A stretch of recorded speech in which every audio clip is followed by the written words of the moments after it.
Let's be real for a second. Have you ever felt like you're doing everything you're supposed to with your money? You're saving, you're investing, you're working hard, but you just feel stuck. It's a super common feeling, and honestly, it's because most of us are taught to follow the wrong things.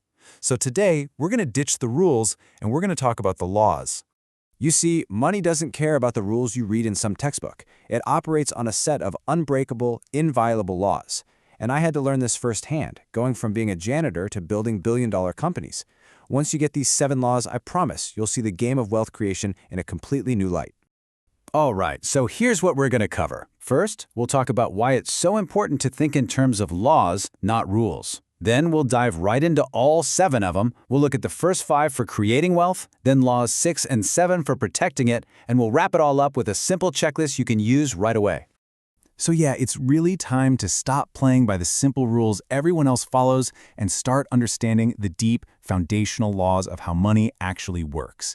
This shift in thinking, well, it changes everything. Okay, let's jump right into the first and maybe the most critical law. This one is all about a choice, a fundamental choice you have to make between 2 very different ideas, speed and time. So what's the deal here? Well, speed is all about jumping on an opportunity right now. It generates cash, it feels productive. Wealth, on the other hand, well, wealth loves time. It's about making a really good decision and then having the patience to let it grow and compound. I learned this one the hard way, let me tell you. For 5 years, I was a house flipper. I was constantly hustling, moving, making cash. In that same time, a buddy of mine bought 1 property, then a 4-plex, then a 20-unit building. At the end of those 5 years, yeah, I had some cash in my pocket. But his net worth, it was 5 times mine. See, I was chasing speed. He was building with time. And if you want the ultimate example of this, just look at Warren Buffett. The guy's a legend for a reason. He didn't get rich making a million fast trades. He bought great companies and just held on. For decades. Since 1965, Berkshire Hathaway has compounded at almost 20% a year. That absolutely crushes the market. That, right there, is the undeniable power of letting time do the heavy lifting for you. Okay, so we've established that time is kind of the secret ingredient. But just sitting around and waiting isn't the whole story. If you really want to accelerate your wealth, you need multipliers. And that brings us to our next 2 laws, power and leverage. Law number 2 sounds simple, but it's incredibly profound. He who gives the money has the power. This is the fundamental difference between people who earn money and people who build wealth.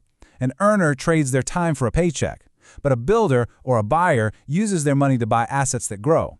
They're the ones deploying the capital, so they're the ones who control the game. And hey, don't just take my word for it. This is really striking. If you look at the Forbes 400 list, the wealthiest people on the planet, how many of them do you think got there just by earning a salary? The answer is 0. Not a single one. A few made the list by selling a business one time, but the vast, overwhelming majority, they're buyers and builders. People like Musk, Bezos, Buffett, they are constantly buying and building assets. They give the money, so they have the power. So, the power is with the builders. And what is their number 1 most powerful tool? That would be law number 3.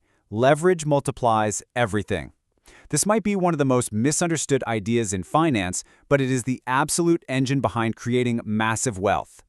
Let's make this super simple. Imagine you buy $1 million house. You pay all cash. A few years go by, and it appreciates by 100 grand. Not bad, right? That's a solid 10% return on your money. But now, watch what happens when we add leverage. You buy that exact same $1 million house, but this time you only put down $200,000 and you get a loan for the other $800,000. When the house goes up by that same $100,000, your return on your actual cash investment is now a whopping 50%. Same house, same appreciation, but leverage just multiplied your outcome by 5 times. That's the power. Okay, so we're using time, we're using leverage, but what are we actually building? This is where laws 4 and 5 come in. This is the engine room of your wealth machine. This brings us to a really important distinction, cash flow versus equity. I want you to think about it like this.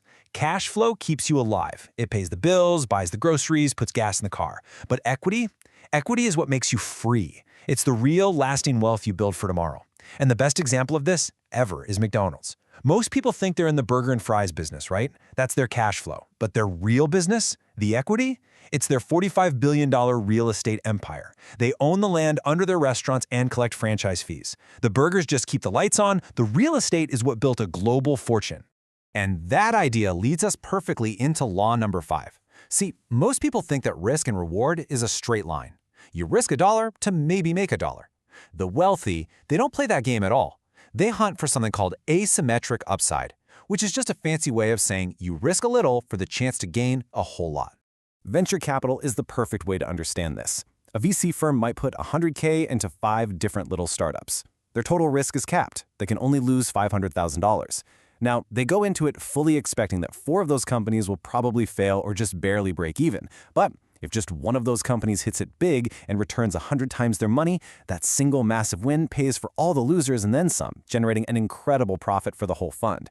The goal isn't to never fail. It's to make sure your wins are so big they make the losses irrelevant. Now look, building an empire is one thing, but you also have to keep it, and that is where our final 2 laws come into play. This is all about playing good defense. Law number 6 might just be the most important one on this entire list.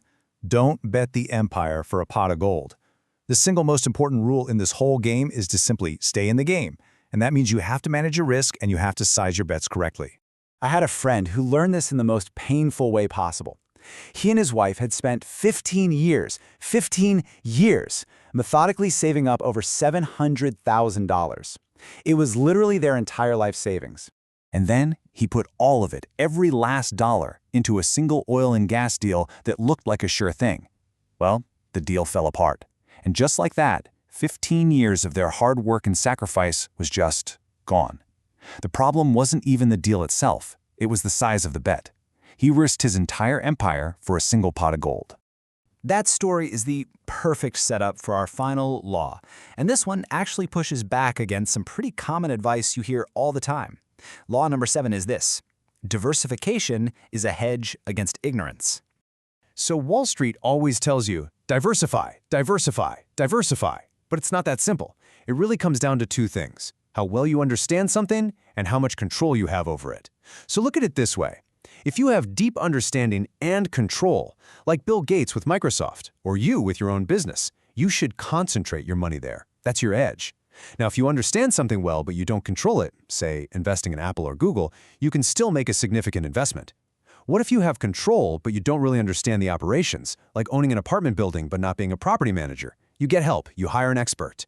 And then finally, in that last box, where you have no control and no real understanding, like just picking random stocks, that's where you diversify. You spread your bets because you're admitting you don't have an edge.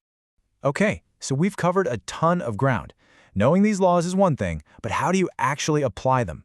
Let's boil this all down into a simple, actionable checklist that you can use before you make any investment decision. From now on, before you put a single dollar into anything, just ask these 5 questions. Number 1, can this compound? Does it work with time? That's law number 1. 2, who's in control here? Me or someone else? That's law number 2. 3, what's the worst case scenario? If this thing goes to 0, what happens? That's about protecting your empire from laws 5 and 6. 4, is the potential win way bigger than the potential loss? That's your asymmetric upside from law number 5. And finally, number 5, do I really truly understand what I'm getting into? That's law number 7. If you can't clearly answer all of these, that's your sign to slow down and think again.